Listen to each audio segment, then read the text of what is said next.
ಮುನಿಯಪ್ಪನವರು 7 ಬಾರಿ MP ಆದವರು. ಅವರು ಅದು MP 7 ಬಾರಿ ಆಗೋದು ಅಂದರೆ ಏನು ಸಾಮಾನ್ಯ ಅಲ್ಲ. ಅವರು ಹಿರಿಯರಿದ್ದಾರೆ. ಮತ್ತು ಅವರು ಕೇಂದ್ರದಲ್ಲಿ ಸಚಿವರಾಗಿದ್ದವರು. ಕೇಂದ್ರದಲ್ಲಿ ಸಚಿವರಾಗಿ ಈಗ ಬಂದು ರಾಜ್ಯದಲ್ಲಿ ಸಚಿವರಾಗಿದ್ದಾರೆ. ಸಮರ್ಥರಿದ್ದಾರೆ, ಅರ್ಹತೆ ಇದೆ. ಅದರಲ್ಲಿ ಏನು ತಪ್ಪಿದೆ? ಮುನಿಯಪ್ಪನವರು ಮುಖ್ಯಮಂತ್ರಿ ಆದರೆ ನಾನು ಸಂತೋಷ ಪಡೋನೆ. ಯಾಕೆಂದರೆ ನಾವೆಲ್ಲ ಒಂದು ವರ್ಗಕ್ಕೆ ಸೇರಿದ್ದೇವೆ. ಆದರೆ ಆ ವರ್ಗಕ್ಕೆ ಅವಕಾಶ ಸಿಗ್ತಲ್ಲ ಅನ್ನುವಂಥದ್ದು ಸಂತೋಷ ಆಗುತ್ತೆ.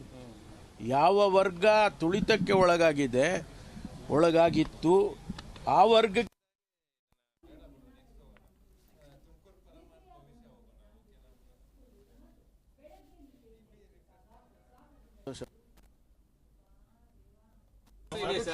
ವರ್ಗಕ್ಕೆ ಈ ಸರಿನೇ ಸಿಗಬೇಕು ಅನ್ನೋ ವಿಶ್ವಾಸ ಏನಾದರೂ ಇದೆಯಾ ಸರ್? ಅಲ್ಲ, ಅದು ನಾನು ಹೇಳಿದ್ನಲ್ಲ, ಇದೆಲ್ಲ ನಮಗೆ ಕಾಂಗ್ರೆಸ್ ಪಕ್ಷದಲ್ಲಿ ತೀರ್ಮಾನ ಮಾಡೋರು ಯಾರು?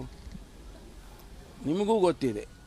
ಯಾರೋ ನಾವು ಇಲ್ಲಿ ಕೂತ್ಕೊಂಡು ಕರ್ನಾಟಕದಲ್ಲಿ 4 ಜನ ಹೇಳಿದರೆ ಆಗೋದಿಲ್ಲ. ಹೈಕಮಾಂಡ್ನವರು ವಿಶ್ಲೇಷಣೆ ಮಾಡ್ತಾರೆ.